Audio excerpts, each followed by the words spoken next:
Hello everyone, thanks for logging on and watching this video.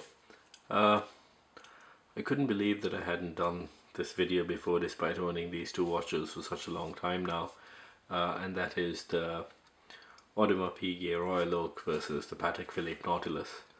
I'm sure all of you already know that these two are two of the most well-known high-end luxury sports watches. The history, a quick recap. Gerald Genta designed the AP Royal Oak and the Patek Philippe Nautilus, and at the time they were both extremely high-end sports watches in a world of dress watches, and for the first time it was a steel luxury wristwatch, which was something that people hadn't apparently heard of, and they became extremely famous and popular among watch collectors. This is one of those everlasting debates: which one's better, the Nautilus versus the Royal Oak? And I'm lucky enough to own both, and the quick answer is that they're both great. And you can see why, because they're very similar. They both have an integrated bracelet. So what an integrated bracelet is, basically the case continues on straight into the bracelet. It's not like a watch where you have the case, then the lugs with the holes, and then the bracelet just fits in. This bracelet actually just connects straight in to the watch case, and it's seamless. So since we're onto the bracelets, let's compare the bracelets. The AP bracelet is a lot more intricate than the Patek Philippe. It's got brushed surfaces, and all the edges are polished. So the edge of the bracelet itself and these little center links have polished edges as well. So the bracelet really reflects light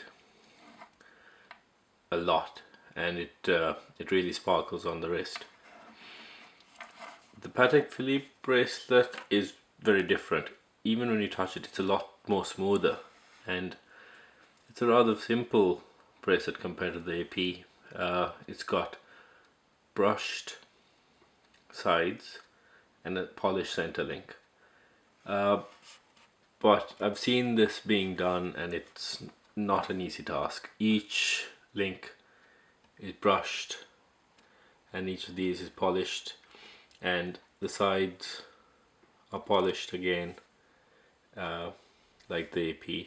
So it's not an easy job to make these bracelets. The clasp is again quite different. The AP clasp is a very simple double-sided clasp and quite easy to get on and off. The Patek Philippe is a lot more complicated. It needs quite a bit of work, so you need to pop your nail in, open that, and then just really yank the two sides. So it does take a bit of getting used to this one. The next thing would be the case itself. The AP case is a lot bulkier, so it's got these long lugs, and the lugs extend onto the side of the case. It's got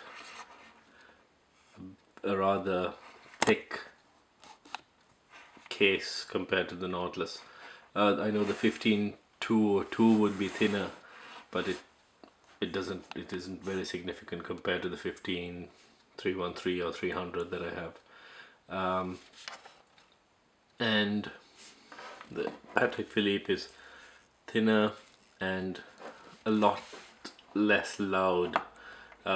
This could go unnoticed anywhere, whereas the AP does have a lot of shiny edges, and it is the louder watch of the two. I like both, so I'm not saying that the AP is bad in any way. Then we have to come to the dial, and I think with the dial, the Patek Philippe is a clear winner. The Patek Philippe Blue is a very different blue. You can see see the video of the Nautilus that I've done, and it changes the color and the hue depending on the light that you're in, and it's got this beautiful sunburst effect, and it really is one of those nice dials that you don't get in any other watch. But saying that, the AP dial does have this beautiful sort of waffle shaped pattern on it, and very well engraved or made. So again, both dials amazing. Finally, we have to talk about the movement. They both have excellent in-house, very well decorated movements. I'll put up some pictures, or maybe some more detailed images on the more detailed review of the watches. So yeah, what would I recommend? Get both. That's the only way to really decide for yourselves, because just get both and sell whichever one you don't like, because you're not really going to lose much when you're getting if you are getting rid of a Nautilus. You're definitely not going to lose much money. The AP, depending on the size, the color, I don't know. Mine is a limited edition that I don't think I'll ever sell, and this is always going to be a keeper, the 5711.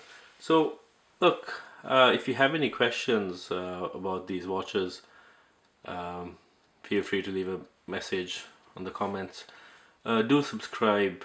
I will keep making videos as long as there's an interest in them, and we'll see you at the next video.